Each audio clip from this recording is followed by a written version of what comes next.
Does my hair look like trash? I know that it's thinning, for sure.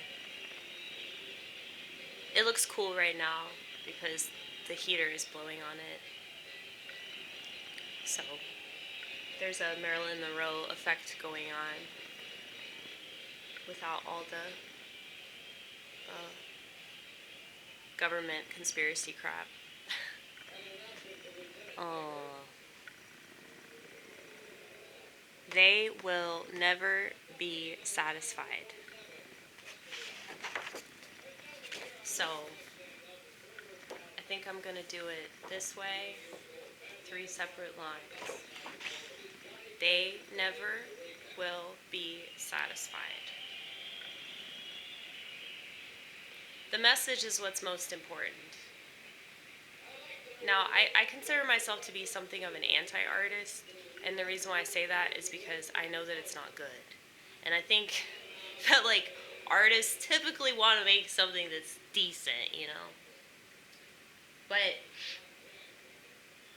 the whole point is, like, getting it out there, and it's also really overt, you know?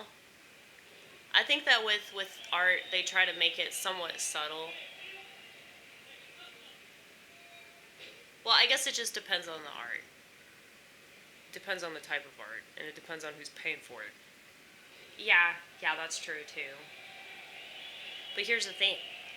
I just finished this book that's all about like how all these musicians from the 60s and 70s were being controlled.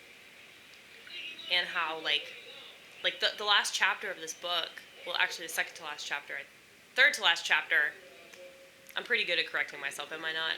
Well, it's all about how like the whole like 80s new wave punk rock era was also controlled because of the dude that was managing all these records. So I guess he was like either CIA or military intelligence, but he like produced all these albums, and he has this long ass list. It's just like a whole paragraph of bands and musicians, including The Clash, which made me very upset, but I'm sure Joe Strummer had no idea. Don't blame Joe, damn it, don't blame Joe! Leave Joe alone!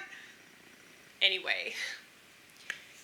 Yeah, so all of these bands were like managed by this guy, and like he was responsible for making all this music popular, okay? And yeah. CIA. So, that's so depressing though. It's so depressing, but it's like, that's why you shouldn't idolize people. Because they're probably working for bad people. Whether intentional or not. You know? I mean, I don't think that The Clash, like, considering, like, how hardcore anti-capitalist they were, I don't think that they would have worked with a guy knowing that he worked for the CIA, you know? But that's why it's called a covert operation, you know?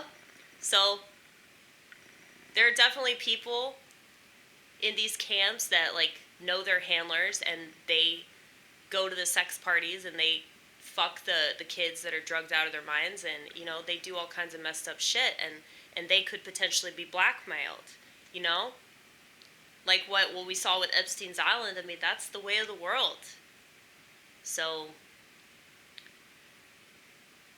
anyway, it is, though. It's very disheartening. When you're like, oh man, that sucks that they got to this person. You know, I really wanted to believe that this person was impervious to all that, but it's just, it's very difficult to remain principled, you know?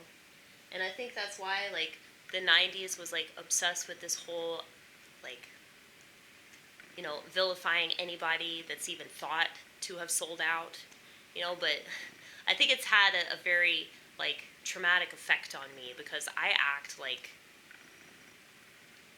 a teenager from the 90s because of, like, just my total disgust with people that do things for money. And it's not just about money. It's about, like, compromising your principles. I can understand wanting some money, especially now, okay? But we're talking about people compromising their principles. We're talking about people working with really fucked up people.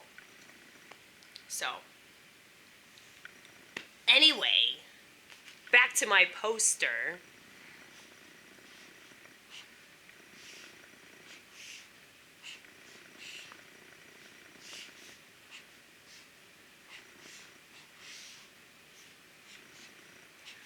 Did y'all notice, like, the generation wars going on right now?